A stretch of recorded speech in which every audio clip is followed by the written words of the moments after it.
কিভাবে মিডল ইস্টে বড় বিপদের মুখে পড়তে চলেছে পাকিস্তান, কোন আতঙ্কে আমেরিকা মিডল ইস্টে ন্যাটোর ধাঁচে প্যারালাল মিলিটারি অ্যালায়েন্স তৈরি করতে চাইছে, সৌদির সঙ্গে পাকিস্তানের সামরিক চুক্তি এটা কি শুধুমাত্র একটা আইওয়াস মাত্র? মিডল ইস্টে ভারতকে ঘিরে ফেলার আমেরিকার ডেজার্ট কনস্পিরেসি ভেঙে যাবে কোন পথে? মিডল ইস্টে ভারতের পাল্টা চালটা ঠিক কি?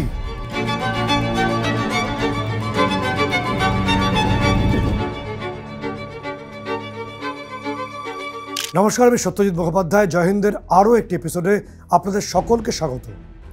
দেখুন, সামনেই উৎসবের মরশুম আসছে এবং এটা মনে করা হয় যে উৎসবকে সামনে রেখে, বিভিন্ন গেট টুগেদারকে সামনে রেখে আমরা আমাদের দ্বিধা দ্বন্দ্ব বিরোধকে মিটিয়ে নিই এবং মোটামুটিভাবে এটাই দস্তুর।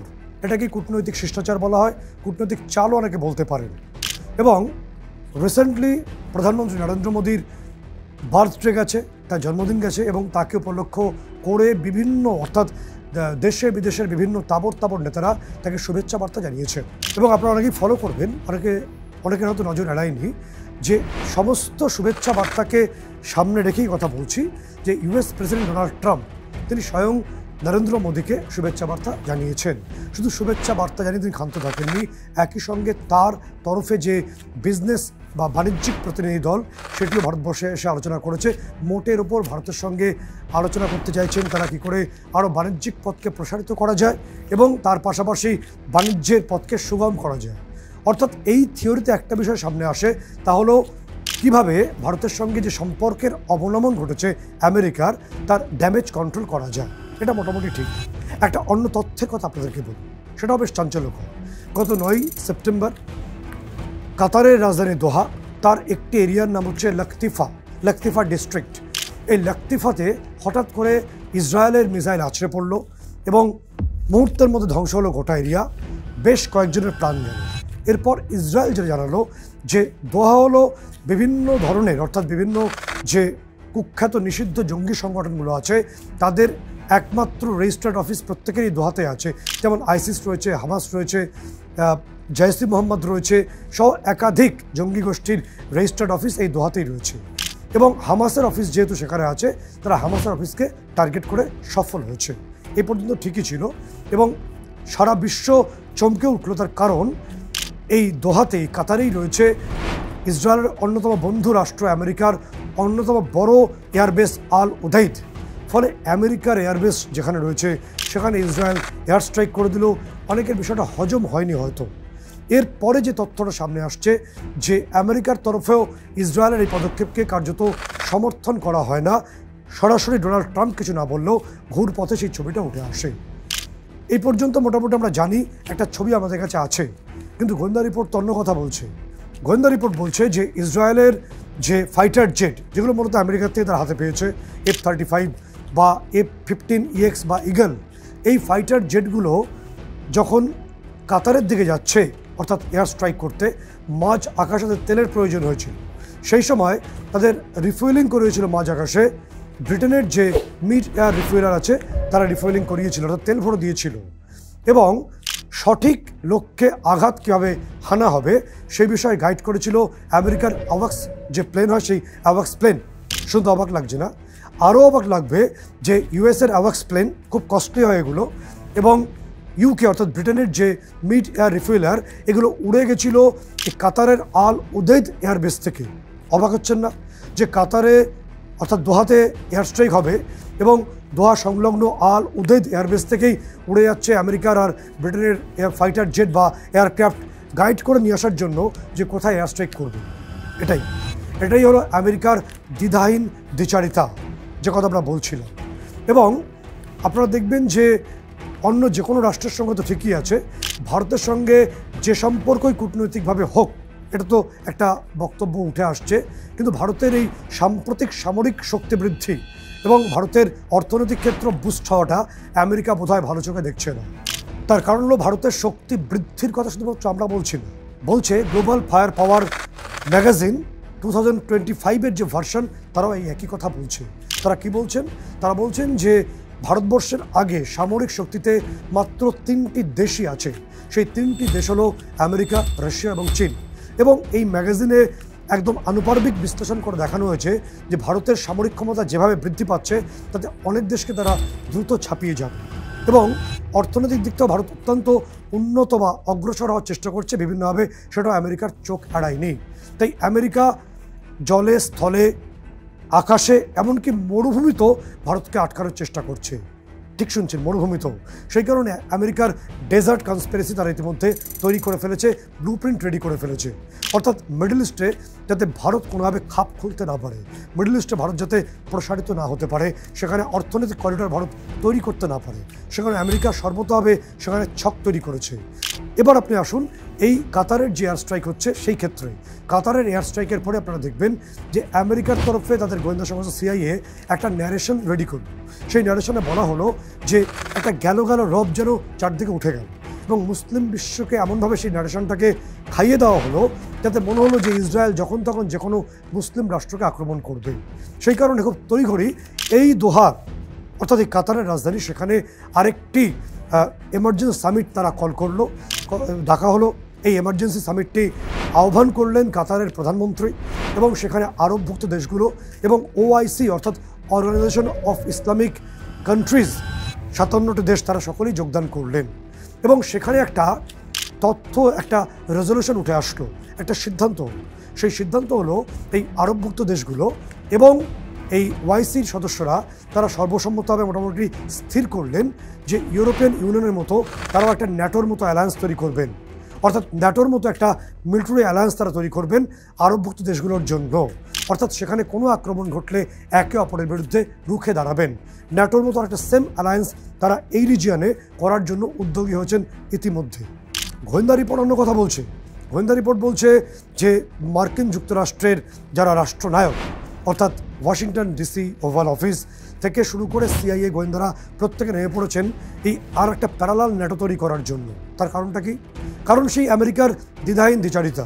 তার কারণটা হলো সাম্প্রতিক বা রিসেন্টলি দেখা গেছে যে ইউরোপিয়ান ইউনিয়নভুক্ত দেশগুলো আমেরিকার এই দাদাগিরিকে আর মানতে চাইছে না এবং ন্যাটো গোষ্ঠীভুক্ত দেশগুলো সেই একই পথে এগোনোর চেষ্টা করছে। তার জলজ্যান্ত উদাহরণ হলো ফ্রান্সের সম্প্রতি ব্রিক্সে যোগদানের চেষ্টা বা একাধিক ইউরোপের দেশগুলো তারা ট্রাম্পের বৈঠককে তেমন আমল দিচ্ছেন না। তাই আমেরিকা চাইছে যে একদম ইউরোপ ঘেঁষে পশ্চিম এশিয়া বা মিডল ইস্ট এখানে একটি ন্যাটোর মতো সেম মিলিটারি অ্যালায়েন্স তৈরি করে তারা ন্যাটোকে চাপে রাখবেন অপর একটি মিলিটারি অ্যালায়েন্সের মাধ্যমে। এটা তাদের ব্লু প্রিন্ট বলে গোয়েন্দা রিপোর্ট আমাদের কাছে আসছে। কিন্তু আমেরিকার খেলাটা এখানে শেষ হয়নি। বিশেষ করুন আমেরিকা এবার কোমর বেঁধে নেমেছে, সেই কারণে তারা চাপে রাখতে চাইছে ভারতকেও। সেই একই ইস্যু, ভারতের ব্যাপক ক্ষমতা, সামরিক শক্তি বৃদ্ধি এবং মিডল ইস্টে আমরা ছড়িয়ে পড়তে চেষ্টা করছি বা আমাদের ইকোনমিক্যাল করিডোর তৈরি করার চেষ্টা করা হচ্ছে। এই তত্ত্বগুলো আমেরিকার কাছেও আর গোপন নয়। ফলে আমেরিকা যেন তেন প্রকারানো বা জলে, স্থলে, আকাশে বা মরুভূমিতেও আমাদের রোখার চেষ্টায় ব্যস্ত হয়ে পড়েছে। ঠিক সেই কারণেই আপনারা দেখবেন যে সৌদি আরবের সঙ্গে পাকিস্তানের স্ট্র্যাটেজিক মিউচুয়াল ডিফেন্স এগ্রিমেন্ট হয়েছে। এটাও ন্যাটো স্টাইলেই হয়েছে। বলছিলাম যে ন্যাটোর মতো করে একটা অ্যালায়েন্স আমেরিকা মিডল ইস্টে তৈরি করতে চাইছে এই আরবভুক্ত দেশগুলোকে একদম নিজের পকেটে ভরে। আমেরিকার গেম প্ল্যান এটা। তার কারণ হলো ঠিক ন্যাটোর স্টাইলেই সৌদি আরব এবং পাকিস্তানের মধ্যে একটা ডিফেন্স প্যাক্ট বা ডিফেন্স ডিল হয়েছে। তাতে বলা হয়েছে attack on one, attack on both. অর্থাৎ যদি ইসলামাবাদের ওপর ভারতের মিসাইল আছড়ে পড়ে তাহলে সৌদি মনে করবে তাদের উপর আছড়ে পড়েছে। এটা ন্যাটো স্টাইল বা ন্যাটোর ফর্মুলা এভাবেই পরিচালিত হয়। কিন্তু এখানে ছোট্ট গ্যাপ আছে। সেই গ্যাপটা সৌদি আরবের তরফই হচ্ছে বলে আমরা জানতে পারছি। এগ্রিমেন্টের ওই অংশে যেটা সূত্র মারফত আমরা জানতে পারছি তাতে কোন দুটি রাষ্ট্রের মধ্যে অর্থাৎ তার উপর আক্রমণ হলে এ নিজেকে মনে করবে আমিও আক্রান্ত হয়েছি, এই দুটি রাষ্ট্রের স্পেসিফিক্যালি নাম এগ্রিমেন্টের ওই অংশে উল্লেখ নেই। এখানে সৌদি একটা ছোট্ট গেম খেলেছে আমেরিকার সঙ্গে। তার কারণটা কি বলুন তো? কারণ সৌদি আরব চেয়েছিল এই সেম ডিল করতে, সেম স্ট্র্যাটেজিক ডিফেন্স ডিল করতে ভারতের সঙ্গে। ভারতের উন্নত প্রশিক্ষণ, ভারতের ডিফেন্স ট্রেনিং সিস্টেম, তাদের কমান্ডো সিস্টেম এবং সর্বোপরি আমাদের যে উন্নত সামরিক ব্যবস্থা তার সঙ্গে সৌদি আরব নিজেকে যুক্ত করতে চেয়েছিল। কেন পারল না? কারণ আমেরিকার একটা অদ্ভুত ভয়। আমেরিকা মনে করলো যে ভারতের সঙ্গে যদি সৌদির এই স্ট্র্যাটেজিক মিউচুয়াল ডিফেন্স এগ্রিমেন্ট হয় তাহলে সৌদিতে আমেরিকার বড় এয়ারবেস রয়েছে, ভারত সেখানে আরও বড় বেস তৈরির চেষ্টা করবে, সেটা আমেরিকার পক্ষে বিপজ্জনক হতে পারে। এবং একই সঙ্গে সৌদির যে বিপুল পরিমাণ ক্রুড অয়েল আছে তার অংশীদারিত্বে আসবে ভারতও বিপুল পরিমাণ। ফলে আমেরিকা এটা চায় না, যে কারণে এখনও পর্যন্ত সৌদি আরবকে সিকিউরিটি প্রোভাইড করে বা ডিফেন্স সিকিউরিটি প্রোভাইড করে আমেরিকা, এবং ঘুরপথে ডিফেন্স সিকিউরিটি প্রোভাইড করে আমেরিকা পাকিস্তানকেও। তাই আমেরিকা তার পোষ্যপুত্র এশিয়ার ক্ষেত্রে পাকিস্তানকে দিয়ে জোর করিয়ে কার্যত এই ডিলটা করিয়েছে সৌদি আরবের সঙ্গে, যাতে ভারত কোনোভাবেই মিডল ইস্টে বা এই অংশে তাদের অর্থনৈতিক করিডর বা অর্থনৈতিক বেসগুলোকে শক্তপোক্ত করতে না পারে, এবং আমরা আমাদের সামরিক ঘাঁটিকে শক্তপোক্ত করতে না পারি, আমরা মিডল ইস্টে ছড়িয়ে পড়তে না পারি ডিফেন্স স্ট্র্যাটেজিতে এবং অন্যান্য টেকনিক্যাল ইস্যুতে। এটা আমেরিকার মুখ্য উদ্দেশ্য। কিন্তু আমেরিকা কি সফল হবে? ভারত কি দাবার পাল্টা চাল দেয়নি? ভারত কি এভাবে গোল খেয়ে যাবে? নাকি ভারত পাল্টা চাল দিয়েছে, যেটা দিতে ভারত অনেক দিন ধরে অভ্যস্ত হয়ে পড়েছে? কারণ ভারত শুধুমাত্র ঘরের মাঠে এখন প্রতিরোধ বা প্রতিবাদ বা প্রত্যাঘাতে অভ্যস্ত নয়, বিদেশের মাটিতে ভারত শত্রু দেশকে উড়িয়ে দিতে অভ্যস্ত বলে অনেকে মনে করেন। ভারতের এই স্ট্র্যাটেজিক যে চাল বা কূটনৈতিক চাল বা ডিফেন্স স্ট্র্যাটেজি দুটো ভাগে বিভক্ত। প্রথম বিষয় ন্যাটো অ্যালায়েন্স, অর্থাৎ ন্যাটো অ্যালায়েন্স যেভাবে আছে ইউরোপিয়ান কান্ট্রিজের ক্ষেত্রে, ঠিক সেই একইভাবে মিডল ইস্টে আমেরিকার মস্তিষ্ক প্রসূত যে ন্যাটো গোষ্ঠীভুক্ত বা ন্যাটোর মতো করে মিলিটারি অ্যালায়েন্স করার যে প্রক্রিয়া তা থমকে গেছে। থমকে যাওয়ার দুটো কারণ। তার প্রথম বা বড় কারণ হলো যে আরবভুক্ত দেশই বলুন বা ওআইসি অর্থাৎ অর্গানাইজেশন অফ ইসলামিক কান্ট্রিজ বলুন, এরা মূলত দুটি লবিতে বিভক্ত। সেই দুটি লবির একটি লবিতে রয়েছে সৌদি আরব এবং অন্য লবিতে রয়েছে ইরান। কেন দুটি লবি? তার মধ্যে বিস্তারিত কারণ আছে, অনেকগুলো আইডিওলজিক্যাল ব্যাপার আছে, আমাদের আমরা ঢুকছি না আজকে। কিন্তু দুটো লবি সম্পূর্ণ দুটি দিকে বিভাজিত হয়ে থাকে অনেক বছর ধরে। ফলে ইরান একটি নিউক্লিয়ার পাওয়ার সম্পন্ন দেশ আনঅফিসিয়ালি হলেও, ফলে ইরান কখনোই চাইবে না সৌদি আরবের সঙ্গে মিলে কাজ করতে, কারণ সৌদি আরব হলো একেবারেই আমেরিকার কাউন্টার পার্ট এবং ইরান সম্পূর্ণভাবে আমেরিকা বিরোধী। ফলে আমেরিকার মস্তিষ্ক প্রসূত যে ন্যাটোর মতো একটা মিলিটারি অ্যালায়েন্স মিডল ইস্টে, সেটা তৈরি হওয়ার আগেই ভাঙার পথে। কাতারের প্রধানমন্ত্রী যে ঘোষণা করেছিলেন বড় বড় করে, তার দিবা স্বপ্ন হিসেবেই থেকে যাবে। অনেকে মনে করছেন যে এক্ষেত্রে ভারতের যে চাণক্যের চাল তা অনেক ক্ষেত্রে কাজ করে গেছে, অন্তত মিডল ইস্টের ক্ষেত্রে। এবার আসে দ্বিতীয় ক্ষেত্রে, অর্থাৎ ডেজার্টে মরুভূমিতে বা মিডল ইস্টে আমেরিকা ভারতকে ঘিরে ফেলার জন্য অনেকগুলো ছক তৈরি করেছে, অনেকগুলো দাবার চাল দিয়েছে, এমনকি পাকিস্তানকেও মাঠে নামিয়েছে। কতটা সফল হয় বলুন তো? সম্ভাবনা কত দূর পর্যন্ত আমরা মনে করি? এবার আমরা ভারতের পাল্টা যে প্রত্যাঘাত বলুন, পাল্টা চাল বলুন, কূটনৈতিক যে সিস্টেম বলুন, সেই বিষয়ে আপনারা বলুন। সেই চালগুলো বেশ চাঞ্চল্যকর। অর্থাৎ সৌদি আরবের সঙ্গে চুক্তি না হলেও আমাদের সঙ্গে ঠিক একইভাবে স্ট্র্যাটেজিক মিউচুয়াল ডিফেন্স এগ্রিমেন্ট হয়েছে ইউএইর সঙ্গে, ঠিক শুনছেন, ইউনাইটেড আরব এমিরেটসের সঙ্গে। এবং আমাদের সঙ্গে চুক্তি হয়েছে, ঠিক একই চুক্তি হয়েছে ওমানের সঙ্গে। এখন থেকে আমরা ওমানের যে ডুকুম পোর্ট আছে, সেই ডুকুম পোর্টে আমাদের ডেস্ট্রয়ার, ফ্রিগেট বা ওয়ারশিপসগুলো অবস্থান করবে, এবং এখানে আমাদের আইএনএস কলকাতা বা আইএনএস দিল্লি পৌঁছবে নিয়মিত। পাশাপাশি ডুকুম যে এয়ারবেস আছে সেটাও আমরা ব্যবহার করতে পারবো। আমাদের সুখোই এবং আমাদের মিগ 29K সেখানে আমরা অবস্থান করাবো।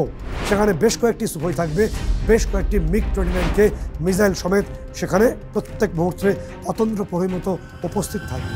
একই সঙ্গে যদি ইরানের ক্ষেত্রে আপনারা নজরটা ফেরান, দেখবেন ইরানের চাবাহার পোর্টে আমরা দীর্ঘদিন ধরে সেখানে আমাদের বিভিন্ন ওয়ারশিপস আছে। বন্দর আব্বাসেও আমাদের বিভিন্ন ফ্রিগেট, ডেস্ট্রয়ার বা বিভিন্ন ধরনের ওয়ারশিপসগুলো মোতায়েন রাখি।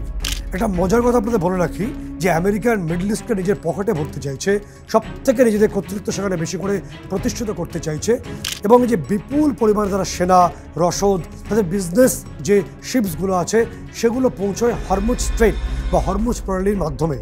এখানে মজার বিষয় হলো যে ইরানের চাবাহার পোর্ট এবং ইরানের বন্দর আব্বাস এবং অন্যদিকে আমাদের ইউএই, এই দুটোর মাঝখান থেকে যাচ্ছে এই হরমুজ স্ট্রেট। অর্থাৎ আমেরিকার যত নৌবহর, তাদের সৈন্য সামন্ত কী পরিমাণে আসছে যাচ্ছে, এই সবটাই আমরা এই ইউএইর যে পোর্ট রয়েছে বা ওমানের যে পোর্টগুলো আছে এবং একই সঙ্গে ইরানের পোর্ট আছে, এখান থেকে আমরা নজর রাখতে পারবো। অর্থাৎ আমেরিকার যে ওয়ারশিপসগুলো আছে বা তাদের যাবতীয় অ্যাক্টিভিটিস আমাদের নজরবন্দি এই মুহূর্তে। শুধু এখানে থেমে না থাকে আমরা একটা বড় স্টেপ নিয়েছি, সেটা অত্যন্ত গুরুত্বপূর্ণ আমাদের ডিফেন্স বেসের জন্য, আমাদের ডিফেন্স স্ট্র্যাটেজির জন্য। তা হলো যে ভারত এই মিডল ইস্টেই গাদারফুই চ্যানেল এবং আরব সাগর এর মধ্যবর্তী অংশে 6টি দ্বীপের একটা দ্বীপপুঞ্জ আছে। যেটা ইউএইর অন্তর্ভুক্ত, এবং যেহেতু ইউএইর সঙ্গে আমাদের চুক্তি হয়েছে তাই এই দ্বীপপুঞ্জকে আমরা হাতে নিচ্ছি। এই দ্বীপপুঞ্জের সমষ্টিগত নাম হলো সাকোত্রা। এই সাকোত্রা দ্বীপপুঞ্জ এতটাই ইম্পর্টেন্ট ডিফেন্স স্ট্র্যাটেজি অনুসারে যে সেখানে আমাদের ইমিডিয়েট এয়ারবেস এবং ডিফেন্স বেস তৈরি করতে হবে। তার কারণ হলো এই সাকোত্রার খুব কাছেই আমেরিকা তাদের ডিফেন্স বেস এবং এয়ারবেস তৈরি করার কাজ শুরু করেছে, এবং এই নতুন চ্যানেল থেকে আমেরিকা বিপুল পরিমাণে সৈন্য রসদ এবং অন্যান্য গোপন যে ওয়ার ওয়েপেন্স বা ইকুইপমেন্টস এখান থেকেই পাঠাবে। ফলে আমেরিকার প্রত্যেকটি অ্যাক্টিভিটিস পদক্ষেপ আমাদের নজরে রাখতে হবে। তাই ইউএর সঙ্গে যে চুক্তি আমাদের রয়েছে সেই মোতাবেক এই 6টি দ্বীপের যে দ্বীপপুঞ্জের সমষ্টি সাকোত্রা, সেখানে আমাদের এয়ারবেস এবং আমাদের ডিফেন্স বা মিলিটারি বেস আমরা তৈরি করার পথে সেই কথা খুব দ্রুত এগোচ্ছে। আরও একটি গুরুত্বপূর্ণ বিষয়, আমেরিকার এই ডুয়াল স্ট্র্যাটেজি একটা অশনি সংকেতের জন্ম দিচ্ছে এবং যা ভীষণ বিপজ্জনক পাকিস্তানের জন্য। তা হলো ভারত ঘনিষ্ঠ ইসরায়েলের প্রধানমন্ত্রী বেঞ্জামিন নেতানিয়াহু। তিনি ইতিমধ্যেই বলে রেখেছেন যে ইসরায়েলের কাছে কাতার যা, তুরস্কও তাই। ফলে এরপর যদি ইসরায়েলের মিসাইল তুরস্কে আছে, পরে ইতিমধ্যেই তুরস্ক সেই আশঙ্কার কথা বিভিন্ন অংশে জানিয়েছে, তাহলে কি ইসলামাবাদ ছাড় পাবে? বোধ হয় না।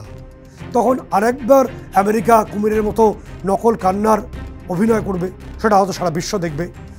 এবং যে বিষয়টা খুব গুরুত্বপূর্ণ হয়ে উঠছে যে ভারতের এই স্ট্র্যাটেজিক পদক্ষেপ ডিফেন্স বেসকে এন্টায়ারলি মিডল ইস্টে ছড়িয়ে দেওয়া এবং আরবভুক্ত দেশগুলোকে আরও ঘনিষ্ঠ করে নেওয়ার পরিপ্রেক্ষিতে বোধহয় ঢোক গিলছেন ইউএস প্রেসিডেন্ট ডোনাল্ড ট্রাম্প।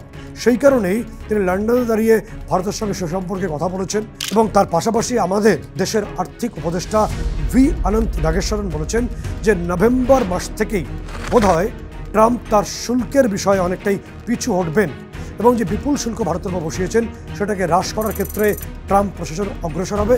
ইতিমধ্যে আলোচনা শুরুও হয়েছে। ফলে ভারতের এই ব্যাপক সামরিক ক্ষমতা, ব্যাপকভাবে এই ডিফেন্স বুস্টিং সিস্টেম আমেরিকাকে ঢোক গিলতে বাধ্য করাচ্ছে, যে কারণে শুল্ক হ্রাসের পথে আমেরিকা বোধহয় বাধ্য হয়ে যাচ্ছে, তার আগাম ইঙ্গিত মিলেও যাচ্ছে। আর অনেক নতুন ইনফরমেশন এবং রেলিভেন্ট ইস্যুজ নিয়ে ফিরছি আরও একটি জয় হিন্দের এপিসোডে। ততক্ষণ পর্যন্ত আপনাদের সকলকে জয় হিন্দ।